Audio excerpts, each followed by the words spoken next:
everyone in the village is speaking about.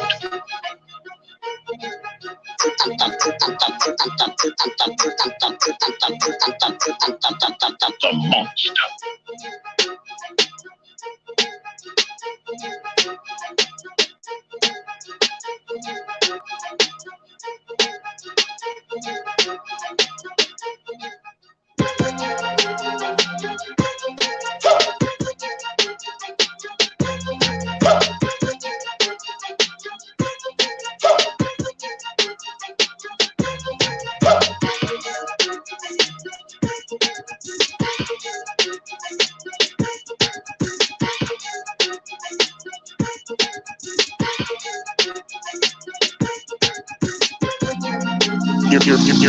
You're listening to Mc101 Talk Show. Live. Hosted by Two Guns. Co-hosted by Big Cell. And we talking straight motorcycle protocol. Tune in every Wednesday around 7 p.m. for pure motherfucking facts on FHO Podcast Radio. MC101, where motorcycling is life.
Damn, I got a double. You're listening to MC101 Talk Show. Live. Hosted by Two Guns. Co-hosted by Big Cell. And we talking straight motorcycle protocol. Tune in every Wednesday around 7 p.m. for pure motherfucking facts on FHO Podcast Radio. MC101, where motorcycling is life.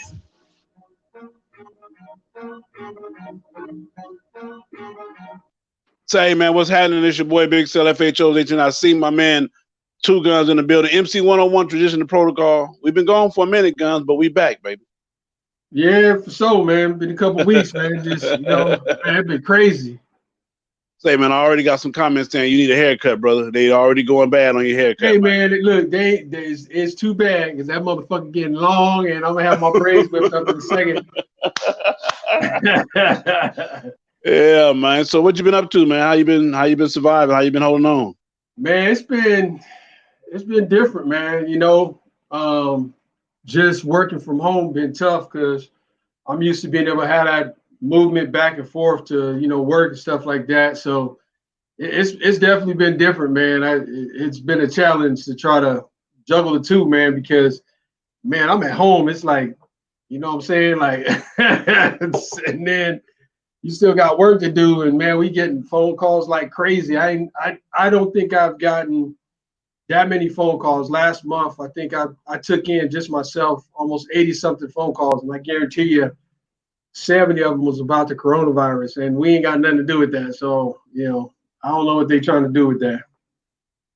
Well, one of the biggest things, man, and I tell everybody, like with me, I had made a commitment, finally had to make a commitment because a lot of people thought that by me being a person in the forefront that I wasn't taking it serious, and by me not staying off my motorcycle and staying home, that I was causing other people to have the same attitude. And I understand it, you know, but everybody got to live their life the way they live it, man. And for me, I'm just a different dude.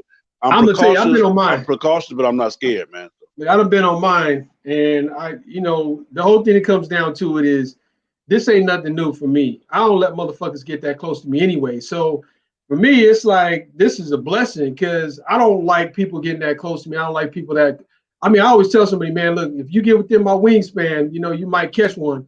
So I don't like nobody that close to me. So social distancing for myself is, you know, it isn't a problem. And I think the biggest thing that a lot of people is not understanding is, you know, if you have social distancing with people that you regularly be with, I mean, that's not what it's about. Social distancing is about you being around people that you don't know that could be, you know, could have the virus or whatever it is. But I mean, if you've been sequestered with your family for 2 weeks and all of a sudden you throw a party and there's 12 people and, you know, your family been doing the same thing you're doing, I mean, the chances, and that's what it comes down to. And everybody's like, oh, you know, it's this and it's that, it's this, man. Way I look at it, I'm gonna live my life the way I live my life. I've always been that way. So, you know, hey, go do your thing over in your corner, man. I mean, but that's the thing. Like I said, a lot of people with all the, you know, I'm a conspiracy theory. I'm a person that always believe that it's something that's going on behind the background. Hands down, I believe it. I don't care what nobody say. It's always bigger than us. You know, by the time we figure out what it is, it's always, you know, it's always and already played out. But for me, again, I'm basically a homebody for the most part. If I'm not on my bike going somewhere, and my thing of it is that to me, we kind of already had a solution for the problem. If we know social distancing, staying out of people's faces, and, you know, washing our hands and sanitizing, you know, after we touch things and deal with each other, if we know that helps solve it or cure it, then to me, we already 10 steps ahead of the game.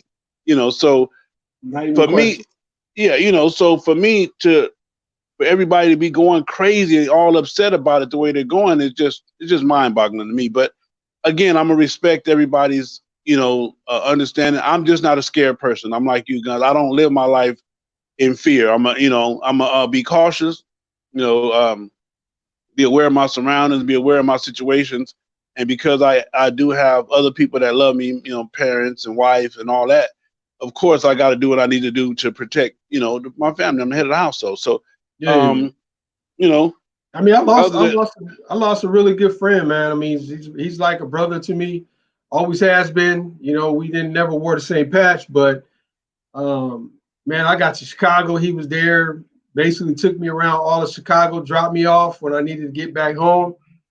Came down, visited me, spent time with me, and you know, he got sick, and you know, he passed from the virus. So I mean, big shout, man. Everybody kind of know him. Anybody that know me, I posted on the page, Big Rob. I mean, he was probably one of the most solid dudes you ever run into. All about the lifestyle, loved the lifestyle. I mean, absolutely was one of the pioneers in terms of getting people together and just, you know, getting on the highways and grabbing people and going meeting everybody. And he was never afraid of that mileage, man. And he'd talk shit with the best of them. He was the one that used to always go down there today. He'd go down to Black Bike Week and fuck with people because they was riding their bikes in on trailers. So, I mean, that's my man 100, man. And, you know, rest in peace to him. I know he's up there, you know, he's riding in heaven. So that's all that counts, man. I mean, it's you got to do what you got to do. And, you know, of course, the same concept, underlying issues. You know, he was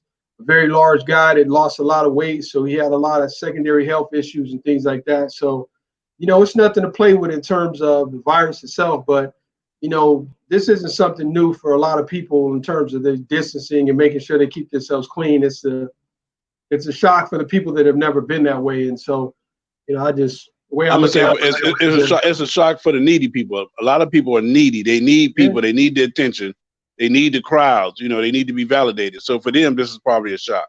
Because I'm seeing some people do some shit on Instagram and Facebook, and I'm like, wow. I'm like, you know, you done resorted to, you know, to that. Yeah, you got a skirt on, man. Shit, like shit. Motherfucker got some bras and panties on in that motherfucker. I'm like, wow, these motherfuckers done lost it. They done lost it, man. So tonight, ladies and gentlemen, we're gonna talk about how do you survive this as a motorcycle club, and we're talking about the clubs that actually ride and get together. The clubs that have kind of gotten this brotherhood and sisterhood thing down. This time, especially for us that ride, for me and my entire FHO family, we devastated. You know, having, you know, not being able to ride together, hang out, and come together. By now, we be on our third barbecue. You know what I'm saying? Our third, damn near third or fourth, boil. What's it called them things? Crab boils or whatever, man.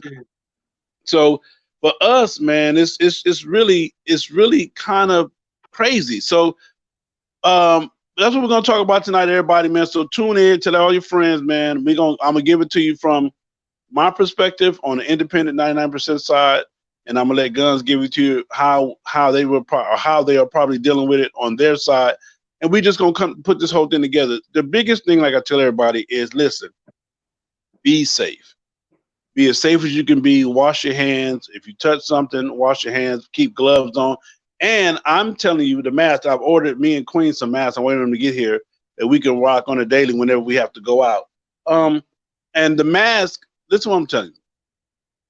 Everything, what I have learned and what I'm standing on is that the mask help protect the spread of the germ.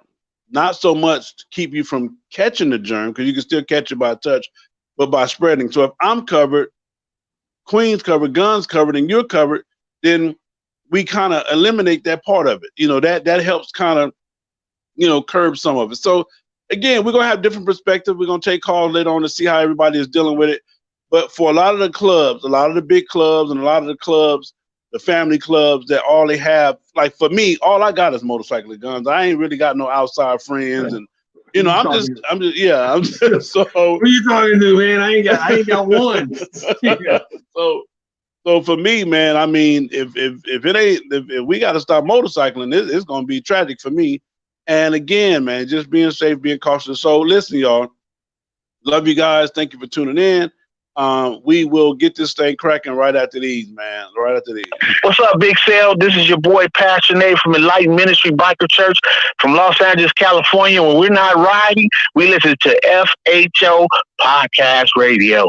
Yo, man, it's your boy Big Sarge from Florida Chapter Soul Brothers, man. Y'all know how I get down. I'm always listening to my man Big Sale from FHO Podcast Radio. He keep it motorcycle. You know summer is coming. Summer is coming. Time to start trimming down. The IASO Detox Tea is all you need to start on your way to that karate body and a healthy you. The IASO Detox Tea comes in a kit that does it all. From boosting energy to all your vitamins, with a smooth and gentle detox. Easy and simple to use. Drink 1 bottle of tea in the morning, along with the NRG Energy Tablet and iShot Nutra Burst for all of your essential vitamins for just 5 days a week. You don't have to change your eating habits or get your ass to the gym. IASO Detox Tea. Grab yours today at FastHarleysOnly.com. At FastHarleysOnly.com. All right, man. Shout outs real quick. My man, New York. What's up, New York? Swift. Rodney Stevens. STS Missouri. Swift again. New York again. Derek Unitas Davis. Brian Humphreys. Ted Harris. LA Soul Brother Cheers. What up, Cheers? Lionel Humphreys. Alex Moton. Rodney Stevens. Darth Yarks. Ted Harris. Quincy Williams. What up, Dirty D, my man? Dirty D in the building. Drummer, Rich Dash 64, Boogeyman, Vernon Poe. What up, Bolo? Brian Thomas, Ted Harris, Helene Worth. What up, Helen? Miss Helene. Marquise, Jack Knife. What up, Jack Knife? Elliot Ortiz, Brian Thomas. And that's all of my people, man. I got Duke Pritigon, Duke Prigin, Nate Adams and Charles Humphrey, man, on my Facebook, man, and everybody else that's tuning in, man. So we want to talk about today. We want to try to at least just give our part. Well, I'm not an expert. I don't even watch the news. I can't stand the news, especially now, because everything is just dead. You're gonna die. I mean, no, everything is just the end of the world type shit. So I haven't even been watching the news in a couple of days. And honestly, I've been quarantining right here in the house, man, just staying put. And it's different. This is different, man. Especially like I said, if you are a motorcycle enthusiast and you're a motorcycle rider, and your motorcycling is a way of life, not for those. This is not for the people that's a hobby or just some cool shit. But if this is motorcycling is an MCing is a way of life for you, this is different, man, and it's difficult, man. So, Guns, where we gonna start at, man? Man, I tell you, it's one of the things I think that's, I wrote something the other day, and just a little conversation that I was having with somebody, and it was just a real conversation about like what happens when you don't have what we have, like what you're talking about. So all of a sudden we go to the point where we can't ride no more together. We can't do this together. Like a lot of clubs is taking it really serious, and then, it's hit or miss. Like I was on the road Sundays, Saturday and Sunday, and folks was out riding, man. They was out doing things, we had, like got little get-togethers and stuff like that, little barbecues, but people were still living their lives. And that's just kind of how you have to look at it in terms of where you're doing, what you're doing in things like that. So, that ain't never going to change. But I can tell you, man, that, I wrote something, and the conversation that we was having was based on not necessarily a scenario like this, but what happens when shit is not fun anymore, or it's not popular anymore, or it's not a TV show anymore. And one of the things that I was addressing on that when I talked about it was kind of the downturn now of seeing like even big wheel baggers are starting to kind of phase themselves out. And, like looking at different clubs and things like that, you don't see a lot of, in my area, I'm not seeing a lot of pop-up clubs coming in. I'm seeing more people going into clubs, but I'm not seeing a lot of pop-up clubs. Like that's just different. You're looking at about a 10-year span. If you look at about a 14-year span, between 2006, I think, was when a real pickup. 2005, 2006, when it really started bad. And you're talking about a 14-year run where a lot of pop-ups was happening. So now something like this, it really tests the people that really want to be a part of this life. It really tests the people that are down for this life, and they really, this is all they have. It's like you said, I don't really have any friends outside. I can tell you this, I don't have a friend. I've got friends that are back in California, 2 of them, it's literally 2 of them that I call my friends. And everybody else is just acquaintances, and I've always lived my life like that. But in the MC world, that's my family. That's all I know. So this is all I have. So it's like when you look at it, you say, well, what does it really mean to you? Fuck, it means everything. It's like shit. I'm over here like a crackhead trying to get on my bike, looking at it, and then I'm trying to be responsible in terms of not exposing myself and not getting out there. But in the same sense too, is like I said, I've got to live my life the way I live my life, and I can't worry about where if I'm going to die, because I hate to say it, the coronavirus is over with, everything's going over. I'm gonna knock on wood on this one, and we get back out there on the roads, and I go off the road and end up. So what's the difference? It don't make a difference. So you got to live your life the way you live your life. I'm a firm believer in. I'm not necessarily a religious person. I'm really not a religious person at all. But I believe that there's a time and a place that you're gonna come or you're gonna go. And you can hasten that by being a dumbass, and you can lengthen it by keeping yourself safe. But the one aspect of it is if I go, I want to live life saying, you know what, fuck it, I did what the fuck I wanted to do, and I did it the way I wanted to do it. So that's where I'm at with it. I think that's just my perspective and how I have to live my life, and that's what I do. But it's a wake-up call for a lot of clubs, because what are you supposed to do? Like this hasn't gotten bad yet. Now, when they start, well, hold on right there, because they keep saying that. Everybody keeps saying, oh, just because 2 weeks ago, the week before was supposed to be like right now. I made the commitment from April the 4th to the 13th, whatever it was that the governor here was saying, hey, we just need these 2 weeks to get everybody off the streets, sit at home so we can get under control because it's coming. It's in the next couple of days, it'll be the rise of the Titan, So now it's that time is here, and everybody keeps saying, oh, it's coming, it's coming, it's coming. But again, not trying to be an asshole to people that follow me and the people that love me. But again, I just been really, really putting some time, effort, and thought into this thing. And riding your motorcycle is the safest part of social distancing that you can do. I mean, seriously.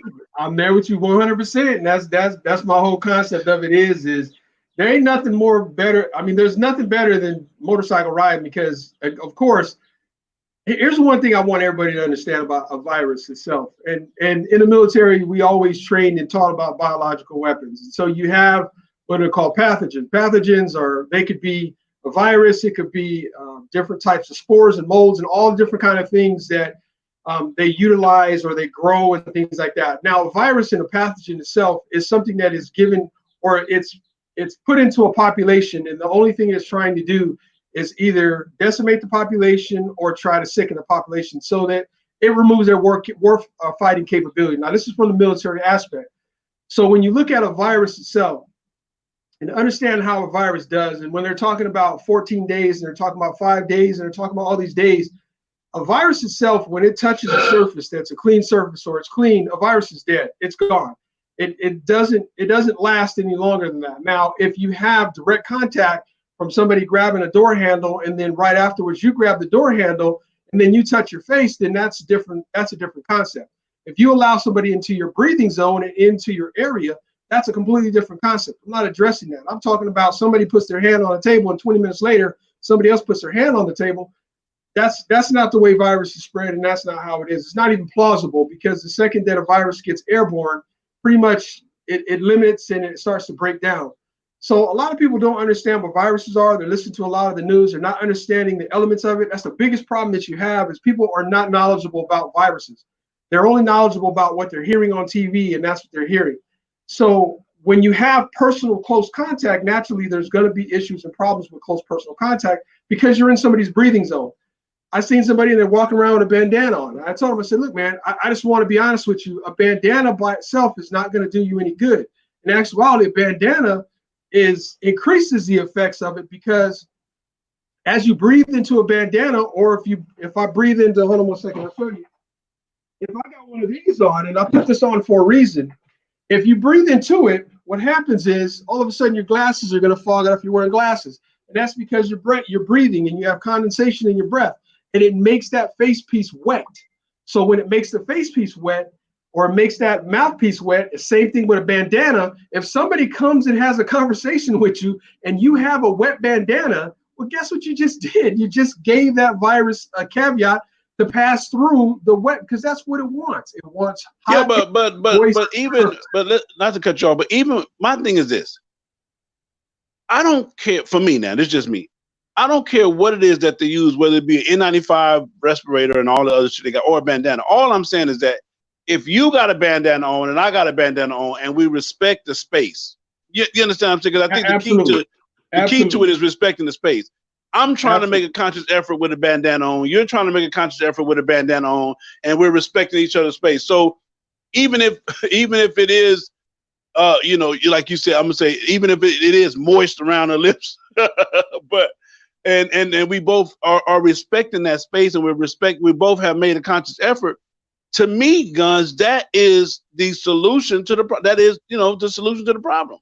It's not even a question. And I think one of the aspects of it too is, like people are like, man, hey, bumping, doing stuff like that. I mean, those are things that, I mean, this is a new history, and I think the guy, the main dude or whatever it is for the CDC said it is.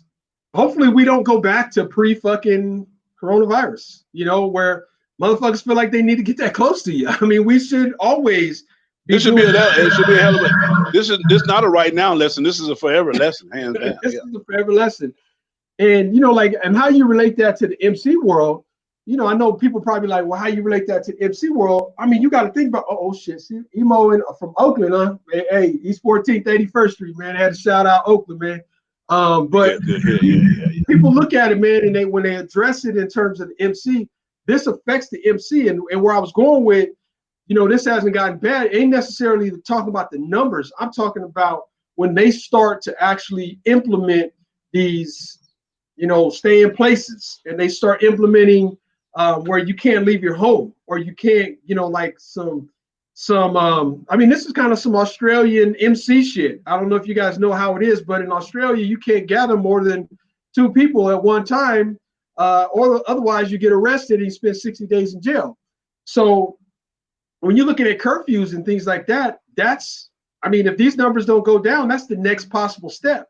So now all of a sudden you have a scenario where you can't meet, or if you do meet, you're meeting in the concepts of maybe being arrested or being, you know, having law enforcement fucking with you.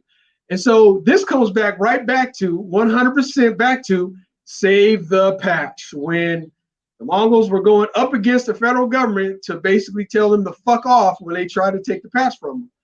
And so it comes right back to what I was talking about, is how much do you love that fucking patch if you can't wear that fucking patch? How much do you love it? But even not to cut you off, but even with now, you got so many people who have been taking it for granted not to ride their motorcycle. Now they tore up because now they want to ride. You understand what I'm saying? So welcome to our world. Welcome to our world on a regular basis. You understand what I'm saying? To the ones that ride. Hey, but that motherfucker without a motorcycle, boy, he happy as hell, ain't he? Hey, he don't want to keep pushing the fear. He don't want to keep sending you the DMs. Yeah, he don't want to keep sending you the DMs. We don't need to ride. Yes. Stay in the house. Stay in the house. You better stay in the house. You know. And again, I had 2 people that I actually know affected with it. My boy Snowman and his wife caught it. They both recovered and doing fine now, living life like normal. But like I said, so I understand the seriousness of the situation. Hands down, I do. But for me, what I'm saying is that when you sit back and you evaluate how this thing has changed the lives of the world, of the nation, and what it has taught us. Because see, my thing of it is I look at the lesson. The lesson is, hey, we've always, ever since I've been growing up, you know, my old dudes, hey, you used to give me my 50 feet. You used to give me my 50 feet. Remember that? You know, that used to be the thing, 50 feet. Give me my 50 feet. So now we have to give each other that 50 feet, and we can have a conversation. 6 feet is right there. We can have a conversation without being all up on each other in the whole 9 yards. But my thing, Guns, is I wanna ask the people, really, where are we mentally, you know, with this thing? Are we really scared? Are we scared of what we don't know? Are we scared of the miscommunication? Or are we scared of the fact that, because I'm gonna tell you what I'm scared of. I'm scared that this thing is gonna go for a whole 6, 7, 8 months, and I don't get to function and hang out with my friends and see the people that I love on the bike set. And you can say, well, damn, so that's kind of selfish. Just all you hear is about some motorcycle shit. Well, that's all I got. I'm gonna tell you, man. We got notifications, man, that they canceled. They done basically canceled the whole season. And I know for a lot of clubs that are national clubs, I mean, that's big news. I mean, all of a sudden, all of your sponsored rides, all your mandatory rides that everybody didn't want to go on, now all of a sudden it's like, man, that's fucked up. You know, this and that. Everybody's saying, well, it's fucked up. But I wanted to go on those rides because some of those rides was, you know, 2 places that I wanted to get to. I'm riding across the United States in August. I don't give a fuck. It's Corona, Nona, virus, Bud Light virus. I don't give a fuck. I'm riding. So, you know, I mean, I'm not necessarily, you know, but I mean, for MCs out there, for clubs out there, this is a tough scenario. It's a tough situation because there's a lot of factors that happen, and what people aren't understanding. And I think it is an eye-opening concept, because how do you make money if you can't open your clubhouse? I mean, how do you make money? You know, there's some clubs and some things that they're not even allowed to have merchandise, or they don't want to have merchandise. So because they can't have merchandise, they really rally around the clubhouse and trying to you know, basically make their, you know, pay their bills for a clubhouse. So now all of a sudden here comes these 2 questions. The first one is how do you continue to make money at the clubhouse when nobody is able to go to the clubhouse? And the second question that I always ask is, do you really need a fucking clubhouse? Because now it's a question. Do you really need a fucking clubhouse? Because now you're really seeing the real factors that come down to having a clubhouse. Because I've always said this, I always will say it. If your clubhouse is not making at least 20% over what your bills are, you're failing in terms of having a clubhouse. And the secondary factor is if your clubhouse is more of a clubhouse than you actually getting on your bike and fellowshipping with your brothers and riding and enjoying your life, then your clubhouse is a hindrance. And this Let me say this too, since you're speaking on clubhouses. I've always told people, man, your clubhouse is supposed to be 1,000% private. Okay. And what I mean by private is you're not supposed to be able to see in, out, if you're not in the, the whole 9 yards. So one of the biggest mistakes that we have made is we've gotten comfortable with having clubhouses in the local community, whatever. I don't want to get into that, but what I'm saying is this, and I'm gonna use this as an example. The Outlaws here in Georgia, they have a clubhouse. You can't see in that bitch from no angle of the goddamn street. You don't know how many people in there are not in there. The gate open and it closed, and that's it. What I'm saying is this. If your clubhouse is set up properly, then technically you can, you and your brothers can come together and still function in the clubhouse because don't nobody know how the motorcycles, the people, again, there's things that have to change. There's things that have to change. You gotta turn down the music. Yeah, go ahead. I'm gonna just say allegedly because it's already look, it's happening. It's happening. It ain't a question. Yeah. But, so if you turn down the music a little bit and get there for the fellowship, because let me tell you something, man. Hands down, I know a lot of my OGs and a lot of my 1% partners, they need the clubhouse. Without the clubhouse, homie, I don't even know how the clubs are gonna survive. They can't, if they can't come together, because you gotta understand this. When you build that bond of brotherhood and sisterhood, and you build it, and then you forsaken all, and I tell people all the time, when you join a real MC, it's gonna make you forsake all your family, your friends, your school buddies, and all that, because the MC consumes you. It totally consumes all your time, all your effort, all your energy, all your money. It destroys anything outside. If it ain't motorcycle, it's gone. It's out of here. And one of the biggest things, I tell people all the time. Hold on, Carl. I'm gonna get you on in a minute. One of the biggest things I tell people all the time is that if motorcycling is your way of life, then it becomes second nature, like breathing. Like having to. It becomes almost better than sex. The whole 9 yards. It all has its place. So this virus has really, really, really woken up. Even me, I'm telling you, I'm woke. I'm like, wow. All of the rides that I've taken across the world and the shit that I've seen and the people that I've met. You mean to tell me now, because of this, I no longer will get to see those people or be in those atmospheres or be in those environments? And this is why you need to cherish, and you should have been cherishing, and even from this point forward, every ride to me now has a purpose, because every ride may be the absolute last ride, because they may just come back and say, hey, nobody on the highway, period, point blank, I don't give a fuck what it is. And if they do that, dude, it's gonna be rough on me. Cause I ain't gonna even lie, it's gonna be rough on me, bro. I'm just like, I want to go to California right now so bad, but the border is shut down. If you don't have essential business to cross the border in California, from what I'm hearing, they're not even letting you in. Yeah. I mean, that's life, man. And that's how life is going to be within the next.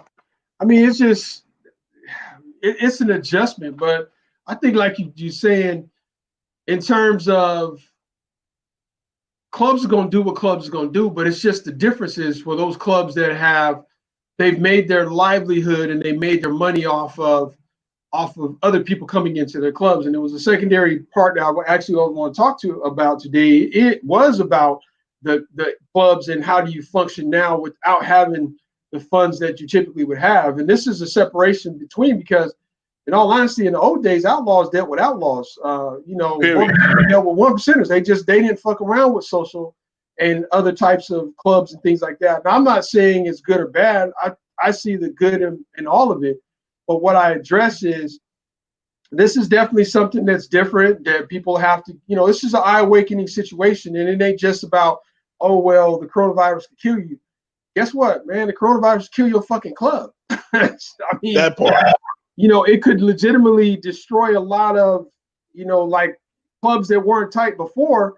Well, you ain't seen your bro in about 2 weeks. All of a sudden a month pops in, and these clubs ain't like how our clubs are, where our clubs are more, we get together on a weekly basis, weekend, sometimes daily basis. You have some clubs that are out there that they might not see each other for maybe once or twice a month. I mean, that might be how they do business. And that club surviving in a situation like this that's dangerous, because you got people that just like, why the fuck am I still doing this? Or why is this? Because you got to have that bromance, or that I hate to say it like that, but it's a part of your life. And once you get used to it being a part of your life, then once it's taken away from you, you start to realize, man, how much it means to you. One of the things too, I'm gonna tell everybody when we talk, since we're talking about clubhouses, but we didn't jump into the clubhouses. A lot of the clubhouses now is going to be the time to see where the strength of your club is, because now you're not renting the clubhouse out to other people to for the 300 to 400 to 500. And this is where it comes to now ownership. We need some money for the clubhouse. Yeah, this is where it comes to now ownership. We've been preaching ownership. You need to own your clubhouse. You need to buy the land, buy the property. This is now where you're going to understand how important that was, and how important it should have been to you from the beginning. Because it's going to be rough, man. It's going to be rough when we come off this thing and then they sitting there boarding up your whole clubhouse. Because man, I'm gonna tell you, man, that's this is one of the things I think that will destroy a club faster than, and that was actually pretty funny with the Jehovah's Witness, but this is probably one of the things that will create a problem, and really where the problem comes into it is money, man. When that money, all of a sudden you gotta pay, everybody got to kick in the extra 100, because hey, people start looking at it like, man, hey, $100. I mean, I'm gonna tell you, man, y'all cats don't understand about being dedicated to have to do stuff and things like that. I mean, you're talking about dues, you're talking about this, you're talking about that. I won't even get into monetary money of what my monthly dues was when I was with my former club, because people they would go, that's ridiculous. But in the same sense too, is even with me traveling, I was traveling. When I first got there, I was traveling 6 hours to church, man. I mean, that's legitimate, 6 hours to church. So you're talking about either a hotel room or you're doing a turn and burn 12 hours. And, you have to look at how dedicated you are to something, if that's something you have to do. When that money starts getting kicked in and all of a sudden it's $100, $150, you got a small club, 5 people, 6 people, you got a fucking clubhouse, and all of a sudden that rent's about $800 to $1,000. I ain't even talking about the New York clubhouses and the Jersey clubhouses, because I know that's over $1,000 a month. And all of a sudden you're looking at these prices and you got to come out your pocket because you can't get nobody in your clubhouse. Hey, that's an eye-awakening situation right there.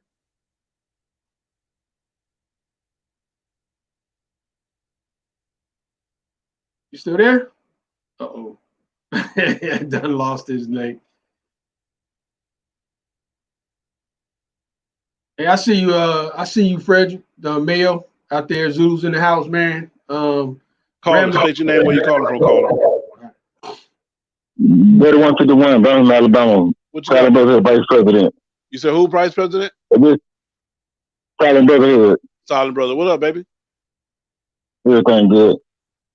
What is bad that's been going on is all about loyalty. Where loyalty really lies, and you're gonna fold or check out. Oh yeah. You think loyalty gonna get us through on Dirty? Yeah. Always gonna be the clubhouse dude gonna have to be loyalty. If you ain't loyal to your obligations, it's time to check out. Yeah. So have you guys? Do you guys have a clubhouse down that way? Not anymore. Okay, not anymore. Because the problem we had was loyalty.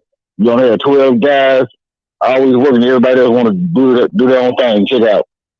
Okay. So for you guys, it was easy just to get rid of clubhouse. And now you're saying now, in order to survive this coronavirus, it's gonna take loyalty. Yes, sir. I agree with that. That's powerful. I agree with that. Yeah, that's real. I mean, that's real talk when you're talking about that. And that's what a lot of clubs, I mean, I think a lot of clubs going to have to take a look at this process because it sounds good to have a clubhouse and it looks good to have a club. Still don't understand that. But to maintain a clubhouse, it's a whole different level. I mean, I can tell you this. When I first came across to the East Coast and I came over here to North Carolina, it was legitimately the first time I really heard the term a business manager. And I was just kind of like, look, I don't know what a business manager is. I know the dudes used to just take care of the club, but they didn't have no title. It was just a dude that maintained the clubs and stuff like that. But, you know, it is what it is. They never had a title. But I did notice that when you have in a club and you do stuff like this and you have a clubhouse, you legitimately need somebody that knows day-to-day operations. You need somebody that specifically knows how to run the clubhouse. You need people to be able to step up and do that. And if you ain't got that, you have to start looking at whether this is beneficial for your club or if it's detrimental for your club, because there's nothing worse than starting fights and arguments based on the fact that nobody's showing up at the clubhouse or nobody's there to help people out at the clubhouse. That's one of the things that literally will tear a club apart, because one person doing all the work, that's bullshit. Everybody, that's your house, man. You should be there at your house to take care of your house 100%. Dirty, I appreciate the call, Dirty. I appreciate that, man. All right now. Yeah, I mean, but we're talking about the impact that this is going to have on clubs. If you already have a club that barely got together, that really didn't see each other, you guys only came together, you know, for whatever. Because I had one of the comments earlier was, what about the mandatory run? You know, how do you deal with those? And for most clubs, the president has suspended all activity. I know for me and my group, FHO, we had in place a something to counteract the miles, you know, for whatever reason, and we've already deemed March or April credit. We have credited miles. In other words, we give each person so many credited miles until, you know, if to go with whatever. But whatever situation your club has in play, I don't think right now you can make a person ride their motorcycle, because everybody has their own special circumstance, conditions, or reason why that they can't ride. Hold on one second. I look like Bob Ross. I will in a minute, though. I will. Look, I got to get my throat packed out, man. All right, just got a special caller. Caller, state your name. Where you calling from? Am I on here? You on, Punch? You on? What up, Big Sale? What's happening, Punch? Shit, nothing. Hey, Sale. Yeah. I'm turning ready now. Hey, man, I like, hey, Sale, I ain't never even met that dude, but I like that dude, man. That's too good, man. That's too good, man. Cool dude. Hey, Too Good. I like you, Too Good. Okay, all right. Hey, you keep that shit all the way 100, man. Yes, sir. So what are you guys doing, Punchy, to survive the corona for the brotherhood? Well, I mean, all bullshit aside, we all up at the shop right now, hanging out. Yeah. We all up at the shop hanging out right now, you know. I mean, we got the Lysol, we got the hand sanitizer, we got the mask, but then we all been fucking with each other so long, nigga. It's like seeing a kid. We love seeing each other. Yeah. You know what I'm saying? We love seeing each other. And the part about being able to take care of your clubhouse, shit, I mean, you know, a lot of people don't fuck with us anyway, unless we having a party. You know, cause motherfuckers they ride their bikes too much, they do this too much, they do that too much. But we all fuck with each other and have fun. So shit, we still paying our club dues like we always do. Yeah. Our dues will pay our rent. You know, our clubhouse, the clubhouse, like our clubhouse is for everybody, but our clubhouse is for us. Just somewhere we all can go when we get tired of being around our wives and our kids and want to just go watch some TV, shoot some pool, laugh and talk shit to each other. So that's why we keep our shit going. You know, we don't keep it for everybody. We do what we do for Rare Breed. You know what I'm saying? Yeah. We do what we do for the club. You know, I heard Two Gun on your show before, man, some months ago, homie, and I was listening to the shit he was saying, homie, and he thinks so bomb like how we think. Yeah. You know, as far as I heard him when he said something about if you 1% club or 99% club, whatever you want to call it. I don't think we know percent because we don't want to do the 1% stuff. We do a little bit more than 99% stuff as far as having fun. But, you know, I don't think we know percent. I think we just a motorcycle club, you know, that fuck with everybody. Yeah. Whoever invite us to something, we going to come. Yeah. Even if they don't return the favor.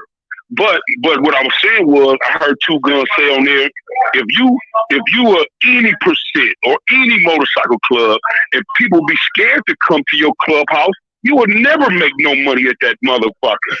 You know what I'm saying? No, for real. Look. Yeah. And then if people come to your clubhouse and you don't even talk to them or fuck with them, why would we come back? That part. You know what I mean? That'd be the thing that like all us niggas come from the street. We come from gang banging. So the way it seems like the motorcycle clubs are now, well, not gonna even say now. I'm talking about back on y'all side. You know, the motorcycle clubs are the gang bangers that's here in LA. You know what I'm saying? Yeah. So with all of us, nigga, we don't want to be no gang bangers no more. Nigga, we 50, but we was thinking like this nigga when we was 35. Yeah. You know what I'm saying? Nigga, we want to fuck with everybody. Our club is full of some of the most hatedest niggas in this city from every hood. You know, so we go back 30 years, nigga. You had to 60s and 8 trays feuding like a motherfucker. These young niggas are still feuding now. You got 60s and 8 trays in our club. Reputable niggas in our club.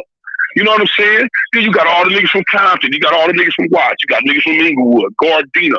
Nigga, we all one common denominator. Nigga, we like a bowl of gumbo. Gumbo wouldn't be gumbo, nigga, if it was just all shrimp in it or all crab legs in it. You got to have a mixture of everything. Yeah. And that's how our club is, you know? See, and a lot of these dudes, man, they get in these clubs and they be so tough, but you just got tough when you got in the club. Like you put this vest on, now you hard. But nigga, you was the same nigga getting your milk money took, nigga, in elementary school. Then you got your lunch money took in high school. Nigga, then in college you was getting fucked over too. Yeah. But now you in this club and you was a tough motherfucker. So when all these people come around, you won't even talk to them. Like, I don't understand that shit. And that's that policeman, that police mentality, man. How the motherfuckers that was in school, they was getting punked. All of a sudden, they turned into a police and they're a big bad motherfucker. Yeah, hey man, look at every nigga that took his milk money. Every time he pull you over for a traffic ticket and slam you on the car. Like, damn, Bill, what you doing, Bill? Oh no, you took my milk money, motherfucker. You know what I'm saying? Like a motherfucking Two Guns. Hey, so Punch, when you guys you speak the real though, homie. I love that shit, man. You keep it 100, man. Keep it 100. Man. It's the only way I can. So Punch, let me ask you this: when you leave the shop, do you wear a mask or do you take precaution once you leave the shop? Well, I keep my mask with me. So when I get in my car, I don't wear it. You know, I roll. But when I get out and go to different little stores that's still open right now, I put my mask on just because they say you're supposed to. But just keeping it 100. Look, you know how just say me, you, and Two Gun was in an apartment building right now, and that motherfucker catch on fire, right? Okay. So we get them towels and we put them towels on our face. That shit ain't gonna do nothing. We still gonna choke unless we wet them towels. Yeah. I mean, just keep it in 100. You know how they always say you wet the towel and you get down low and the smoke won't fuck with you. But that's how this shit's supposed to be. Some doctors saying wear the mask. Some doctors saying don't wear the mask. So, like shit, who the fuck do we believe? Yeah. That's why I believe one of my boys. Look, one of my boys in the hospital right now. Right, he been in the hospital. He got stage 4 cancer. He been in the hospital, ain't been around nobody, and they just told him yesterday he got this shit. Wow. He ain't been around nobody. He ain't even left this motherfucking 2 months. But they just hit him when he got this. Yeah, that shit's crazy. It got to be airborne. It got to be airborne. Well, either that or somebody, one of the nurses or somebody didn't take it. Like I said, my whole thing of it is this, Punch. Live your life, because however it's going to happen, player. I believe in God. I do believe in God. That part. And, you know, like I say, nigga, remember 2 years ago, they took my son, you know, and I was mad as a motherfucking God for that. But I just thought it was maybe just a test of my strength to see if I would still stay positive like I've been being. So I do believe in when it's your time to leave, you're gonna leave this motherfucker. You just don't know how. You know, I never believed in that concept until one of my homies got shot. One of the homies from the set came up, shot him 15 times point blank range, and he lived. He lived through that and made it through. And then I had another one of the little homies, he got hit in the shoulder and he died from it. Just getting hit in the shoulder, wasn't even heart side, but it hit an artery right up towards his neck to run down and killed him on the spot. So I look at it as when it's your time to motherfucking go, it's your time to motherfucking go. That's just how it is. You gotta deal with that shit. When you check out Too Gun, you leaving this motherfucker. Believe that. When it's your time to go, you gonna leave, bro. You gonna leave, man. A lot of people see, all you hear about is the negative shit about the corona shit. But you don't hear about the 10 people that survived it yesterday or the 30 people that had it a week ago. Because I think a couple of niggas we know done had it out here, man, because they ain't never had colds like this where they was hurting like this. But they got over it. And I honestly think that's what it is. Man, well, I mean, we know Snowman and Andy. Hey, you know, December, I was sick as a motherfucker, man. I was sick as hell. I went and got a check to see if I had the flu. They're like, nah, you ain't got the flu, you good. And I'm like, motherfucker, I'm coughing up shit. My damn chest, I got something. And that was December, like first part of January. Yeah, like I said, but we know Snowman and Andy. We know Snowman and Andy survived. So, like I said, man, people will be. Hey, look, shit, people will be mad at us three right here because we still saying you still supposed to live no matter what, right? Yeah. Or they might make it seem like we making a joke about the shit. But I don't make jokes about people dying. I make jokes to make people smile. You know what I'm saying? Because no matter what, it still could be worse. Period. It could be worse. Look, it could be where they motherfuckers told us, nigga, it's something in the water. Don't drink the water. What you think people gonna do then? Yeah, you know, nigga, if it wasn't no water, we'd be in trouble. Food ain't nothing. I told you, I'd kill my dog and cook his motherfucking ass right now. We got that man. He's big as a motherfucker. Both of them. Yeah. But you know what I do, man? When people look at it and say, man, you ain't taking it serious, I tell fuck you. How about that? I don't give a fuck about just like that. I don't give a fuck what you say. Look, that's just how it is. You want to live your life, live your fucking life. I'm gonna live my life. I'm gonna do what I'm gonna do. Hey man, you better. I'm gonna be. Look, I ain't gonna say nothing. I'm just saying allegedly there's been some hanging out at the clubhouse since this whole shit broke down and shit ain't gonna stop. So that's just how it is. Nah, man, this is part of life, man. This shit go on. It'll never stop. But you gotta look at us, man. All of us are like, man, black, brown, white, green, whatever color you are, we all can been through something. We just weathering the storm. That's all. The storm gonna blow over and we'll be okay. Once it blow over, we'll be okay. After that, we figure out the next step. Look, because once this go away, then what they gonna do? Then when they gonna hit us with something else in 2 years? Yep. So shit, hey, well, better enjoy themselves while they're here, man. As soon as it's over, man, we partying in the streets, man. We on them motorcycles. We out of here. That part. We out of here, man. I mean, it is what it is. Yeah, I know. I can't wait. Well, I appreciate the call, man. I appreciate y'all. Yeah, for sure. Hey, man. I hope I meet you one day too, brother. For sure. Hey, in August, I'm coming out to. I'm coming back home. I got to go back home to Oakland to see my family and everything like that. So I'm gonna be in and out. So I'm gonna hit you. I'm gonna get up with you, link up with you, man. We gonna figure out something, man, for sure.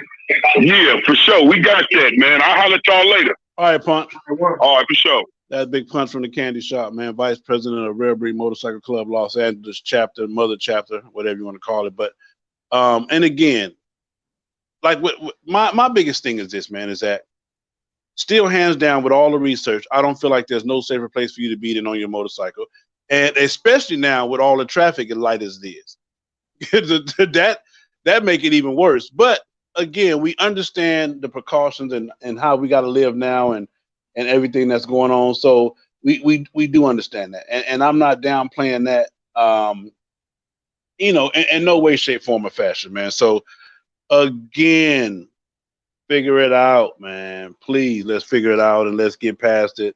I don't know. What What you got, Guns? I mean, I think big, of course, man, Big Punchy gonna keep it 100, man. Anybody that's seen the videos, they know he just gonna keep it 100. That's just what it comes back down to in terms of what you have to do out here and things like that. I would say for a lot of people out there, this is a big wake up call, and it really kind of it addresses the people that and you're gonna see it real fast. The people that are really dedicated to be a part of this, because they're gonna be there for you. They're gonna be around you, and they're gonna be a part of this process. And then you're gonna have people that are just gonna go in corners and they're gonna hide.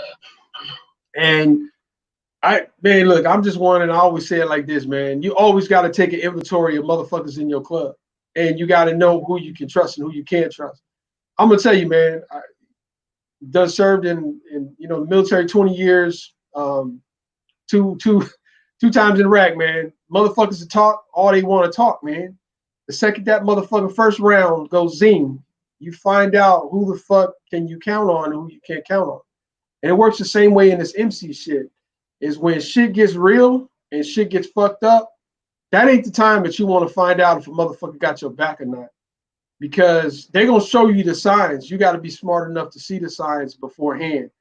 And this is a good time to be able to see who's really dedicated to this MC shit and who's dedicated to just being or just wearing a patch.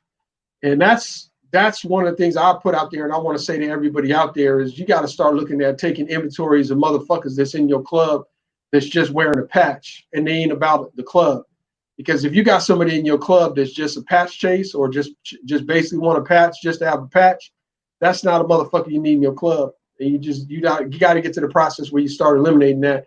I was going to write something about that today and address it today. Was people need to start taking self-inventories of your chapters. You don't need 30 motherfuckers in your club to be a club. All you need is 2 or 3 or 5, how many you got to have within your area to be able to be a fucking club. And that's all you need. You don't need to have 30 motherfuckers to think you a club, because 30 motherfuckers and 5 people is only doing business. That's not a club, man. You got 5 people holding the weight of a 30 chapter club, man. So everybody should be there. Everybody should be a part of that process. Simple as that. Well, that's what it is, man. It was a comment on here by, I think, by Harv. I agree with making masks mandatory. I don't have a problem with it. If we out and about, and if this is what's going to help us get to the next level, because again, no question. If the mask is simply to keep my decibels close to me, your decibels close to you, and we respect the 6 feet rule, then that's one way to help kill it. And then, like I said, the other part is to, watch what you touch, and if you touch, sanitize the whole 9 yards. But again, man, riding your motorcycle and surviving this epidemic, man, we just got to tighten up, buckle down, and get past it. But if you listen to what Punchy said, their clubhouse was set up to where the dudes take care of the rent, so they don't have to worry about if it has to shut down. Everybody still got to pay their rent, and we'll pay. Everybody still got to pay their dues, and we'll pay. We'll pay the rent as it goes. So these are some of the things that you guys should be in place of. Also, like I said, allegedly there are still some clubs that are getting together, hanging out. Like I said, you heard all them at the candy shop. I would love to be there, hang out with them cats, and function with them, and just on a whole, man, this virus should not really affect your club if your club was truly founded on brotherhood and or sisterhood. If you have a real club, really, this virus should not affect your club in no way, shape, form, or fashion. Man, you need to put that shit down there and put it on the marquee, because that's just the realest shit right there that you can even say. And I mean, just 100%, that if this is affecting your club more than just it is what it is, then you got to look at your club, man, and where your club's at, man, because it's an awakening thing in terms like that. And I'm not the whole concept of the mask, it is what it is. A lot of people know I work with OSHA, so the main thing I look at in terms of masks and things like that, some people need to have masks on, and other people, man, you got to realize when you put that N95 on, man, that's a restrictive mask. I've seen people fall out. I've done investigations where a guy died from wearing an N95, and he just wasn't in shape to wear an N95, and they put him in it anyway. So You just have to be careful in terms of what you're putting on your face because it's restricted breathing. If you've had asthma problems or if you have issues and things like that, you got to be careful what you put on your face. I mean, put something on your face and it kills you. I mean, but like you said, because even me, and that's why I'm doing the ISO-T thing and everything else. But even me, don't take this time to sit your ass around the house and just rest. You got to put a plan into action. You got to start getting healthier. You got to start working out, start jogging, start walking, start doing things to help your immune system and help yourself actually, be a better person. So take this time, man. Yeah. Just wake up call. I'm telling you, listen, bro. We have to get better. If this disease has not done anything else for me, it has let me know, hey, I got to cherish the people that I cherish, love the people that I love, and I got to do better with my health, with my space, with my whole entire surroundings. And I applaud that. Like Punchy said, even me, man, I believe in God. And I'm doing what I'm supposed to do to be safe and to protect my family, and he has to do the rest, man. And whoever it is that you believe in, whoever it is that you serve, I mean, use that to be your strength. But do not let fear be all that you hold on to. Turn the TVs off, man. Quit listening. I mean, and I guess we do got to stay up on a lot of the shit, to be current on the stuff that they're doing, but all the rest of that shit, and I told everybody, don't send me nothing in my DM about the coronavirus. I done heard everything. I'm doing, man, please. So I hear it every day. I hear it. You work for the damn people, so I know you get it. Yeah, I hear it every day. I mean, and it's just the whole aspect of it. Like, I seen a dude driving by in his car. He had his mask on in his car. I'm just like, what, are you scared of yourself? Then I went to Lowe's and I seen the dude, man. And look, I'm one. I try to leave my work at home. I try not to talk to people. But he had on a painter's mask with an organic filter on. And I'm sitting there like, look, man, and he had his child with it on. His child was wearing the same mask. And I was trying to, I said, look, I said, sir, I don't want to say nothing. I don't want to be an asshole to you. I said, but if you're going to have a mask or you're trying to wear a mask, wear one that's going to benefit you. Wearing the organic mask that you utilize for paints and aerosols and things like that is not the mask that you should be wearing to prevent a coronavirus. I said, that's not what you should be doing. You definitely shouldn't have your daughter wearing a mask. I said, you're talking about restrictive masks. And people don't understand that. Anybody that's ever went down what's called a PFT, you will know exactly what I'm talking about. That's when you got to go blow in that little tube and the little ball flies up and they tell you you good or you bad. And if your ball ain't flying up, you ain't supposed to be in a restrictive mask. It could create or cause greater harm than it would be. So then that's the people that, like if you're going to utilize bandanas and things like that, like there's some things that are out there right now, but have an absorbent or something that's there that's going to prevent the transmission of your breath and turning it and getting, like your mask getting wet and stuff like that. Because again, if your mask is wet and somebody coughs and puts that mist in the air and that mist hits your face mask, you just transferred all the germs that person had right to you. And so if you're going to do something like that, have either some type of absorbent or some type of thing that's addressed with your bandanas and things like that. There's just so much stuff that's going on. But the biggest thing I think I want to talk to people about, tell people about, is don't let people get that fucking close to you. Be like, yo, man, get the fuck away. Look, I'll tell a motherfucker in a second, yo, man, give me some room, dog. Give me some room. That's before the coronavirus. That was before the coronavirus. Yeah, and like I said, all of it is just being aware, man. Being safe, being aware. I don't know, bro. Like I said, I will say this, and even guns agree. If your club cannot survive this virus, if you lose your clubhouse because of it, maybe you never should have had it. And if the club brothers, like I said, they already didn't want to get together no way, so this is perfect for a lot of them. But you guys should be group chatting. You guys should be, whatever you got to do to stay a family and to keep each other motivated and hyped up. But again, I'm just asking everybody to stay away from the fear, man. Stop spreading the fear. Stop spreading. You're gonna die. You're gonna die. You're gonna die. You're gonna die. Big Sale, do this or you're gonna die. Stop talking about the 5G too. Just stop it. The 5G. Stop with the 5G. Just stop it. Yeah, at least I even did something like I even told somebody, man, if you're worried about the 5G, put your phone on airplane mode and turn the Wi-Fi on. Then that way I had somebody call me up, man, and they said, yo, they're utilizing this to be able to give us virus shots. So they're going to implement these virus shots that are going to prevent us from getting the coronavirus. And inside of the virus shot, there's going to be a little transmitter that they're putting inside your body so that they can track you. And I was just like, dude, you need some tinfoil. I'm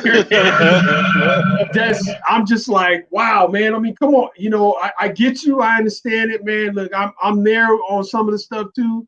Some of the stuff you got to kind of question. You got to go, I don't know, that kind of a little suspicious. But in the same sense too, is like one of the most suspicious thing that I'm gonna say, and I'm gonna put this out there. Look, I'm gonna go get political, but it's amazing that you got somebody that's promoting a drug, and them motherfuckers got. And that motherfucker got stocks in it. He's got an in hand, he's got his hand in the cookie jar. So how are you promoting a drug that's supposed to prevent the coronavirus, but you got your hand in the cookie jar? So, that's one of those things that I look at and I say, okay, I've done the research and found out that he was a shareholder. So all of a sudden you're promoting this drug that's supposed to be the cure for coronavirus, and you're a shareholder, man. That's just some shady ass shit, man. And that's just kind of those things that you look at and you say, well, are there conspiracy theories or whatever it is? Here's what I can tell you is live your life the way that you want to live your life.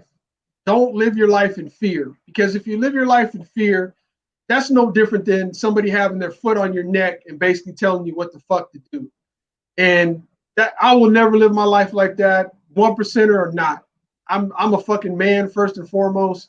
I'm from Oakland, fucking California. We ain't built like that. That shit don't happen.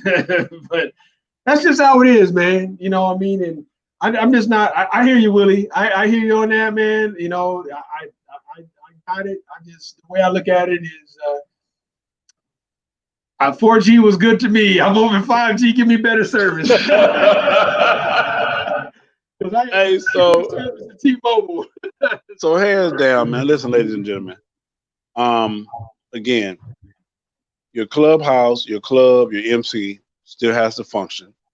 You still have to come together. You still have to put it all down, and you still all should be able to take this time, man, to become better individuals. All of us should be taking this time to become better individuals in life, health-wise, spiritually, mentally, physically, the whole 9 yards. And for those who were living paycheck to paycheck, trust me, I understand. It's a little rough, and again, you got caught off guard. Yeah, the most got that child support, thought they was gonna get that check. Oops. Yeah, you got caught off guard, and these are the results of being caught off guard. And for all of those essential workers, I salute you. We need you. We love you. We appreciate you, and thank you. Hands down. To the military, man, please get here and take care of this shit, handle this shit. It's not going to be no new world order where they're shooting you down. And like I said, me personally, I've chosen to respect the shutdown or whatever, whatnot. And, just stay off my motorcycle if I don't have to, not get out there and ride just to be riding, but that's me. But on these good days, that's my life. I don't smoke. I don't drink. Riding my motorcycle is my life. And these are the things that help me create and help me to continue to be everything that I need to be. So that's what it is for me, man. It is. That's what it is for me, man. What you got for closing, Guns? Again, man, I just want to put out there, man, rest in heaven, man. Big Rob, he's gone too soon. Anybody that knows Big Rob or had a chance to meet Big Rob, they'll tell you, man, testimony that guy was, an ambassador for what people should live their life in terms of this MC shit. He got on the road, started out on a sports bike, transferred to cruiser. It ended up, with the Harley. I used to talk shit about him because he used to ride victories. And then, he was with Hell's Lovers. So he was like, man, if I want a patch, I'm a motherfucker got to get a Harley. And as soon as he got a Harley, we was just fucking with him for about 2 weeks. But just a great guy, man, and I just want to give a shout out to his family, Hell's Lovers. I've already reached out, but in the same sense too is his mother and his pops and stuff like that, man. To the family, everybody that's affected. He touched so many lives, and man, I love you, and you know we'll see each other again, but it's not time for me yet. That part right there, man. For me, in closing, I just again want to tell everybody, listen, man. However you got to deal with this disease or this whatever we got going on, then deal with it. Be safe. Do what you have to do to protect you and your family.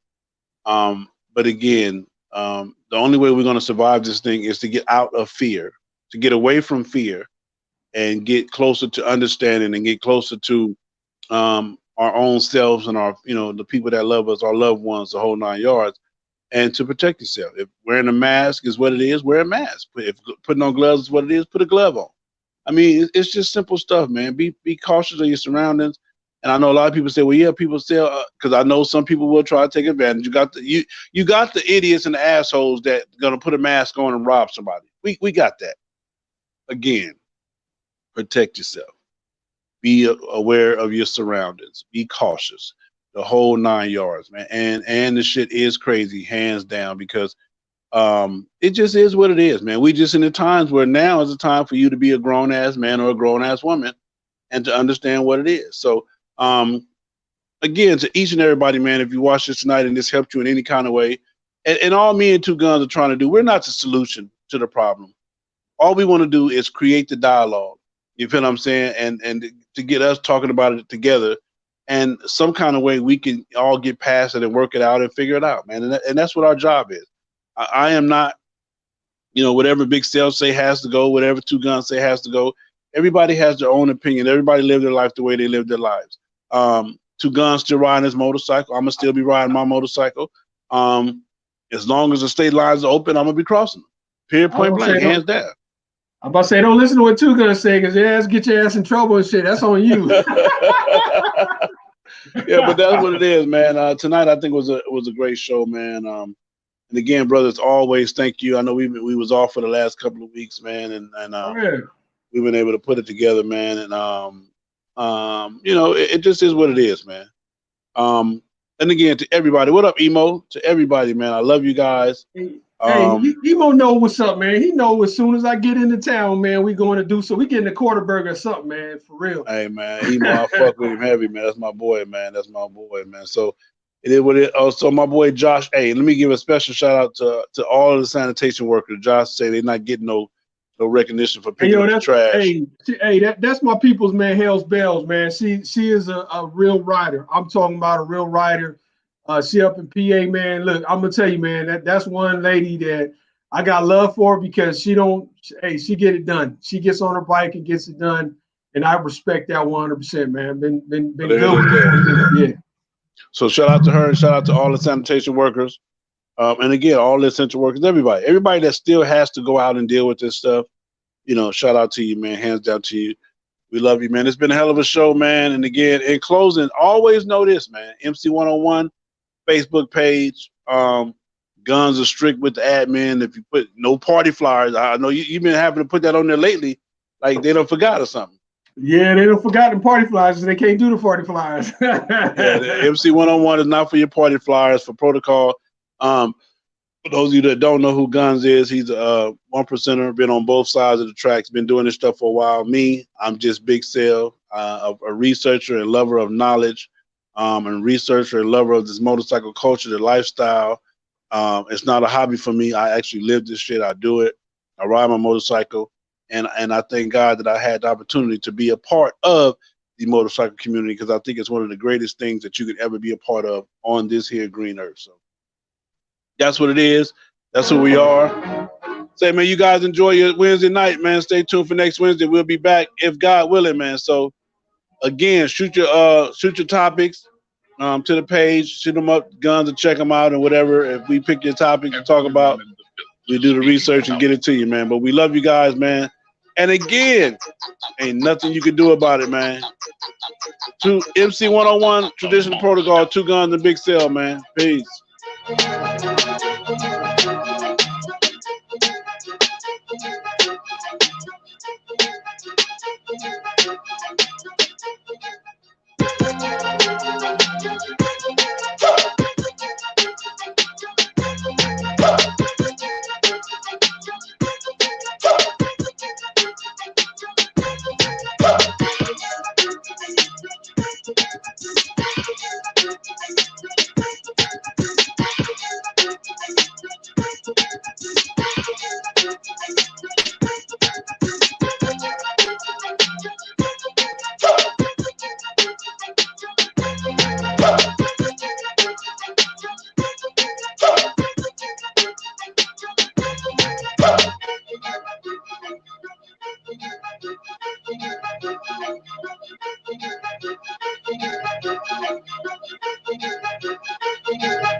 You're listening to Mc101 Talk Show live, hosted by Two Guns, co-hosted by Big Cell, and we talking straight motorcycle protocol.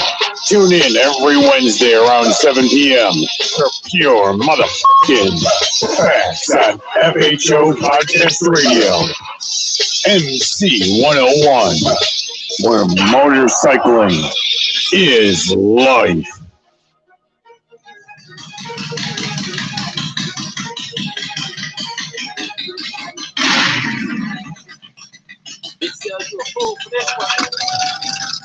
That's right. FHO. Shit. Let's go. Huh? FHO. FHO. FHO. Big Cell in your radio. FHO. FHO. FHO. Big Cell on your radio. FHO. FHO. FHO. Big Cell in your radio. FHO. Banger alert. Banger alert. Big Cell on your radio. Big Cell on your radio. Best podcast show since the Misfits couldn't carry on. But I'ma carry on and get the party cracking. The homegirl 7 carats known for text blasting. Get she on the rock. If you want action, 800 plus. It's a known fashion. Keep her back up playing cause the wheels cracking. Big Cell can keep it real. What a passion. All gas, no break, in and out of traffic. You see your brother on a hole. Respect the passions. Whether they outlaws or outcasts. Big Cell's top 5 when you in traffic. Roger ride, mind your business, stay in your own lane. Respect others in the set the game. Spread black love the old-fashioned way. You miss the West with the South, this a master pass. FHO, FHO, FHO. Big Cell in your radio. FHO, FHO, FHO. Big Cell. What up, y'all? This Big Punch from the motherfucking Candy Shop. We chilling over here with Big Cell, man, the FHO, NIC, KEMMY, man, you know what I mean? All the alphabets, man. About to get all that shit going. Yeah, appreciate Holla. you guys. Thank you for the calls. Thank you for the donations. Don't forget, man, support the channel, support the platform. I need you. I ain't gonna tell you no lie. And again, man, I love you guys. Don't forget the 5 things I'm gonna leave you with. Ride your own ride, stay in your own lane, mind your business, have enough love in yourself to have some love for me. We're gonna ride for love and let it ride, man. We gone, man.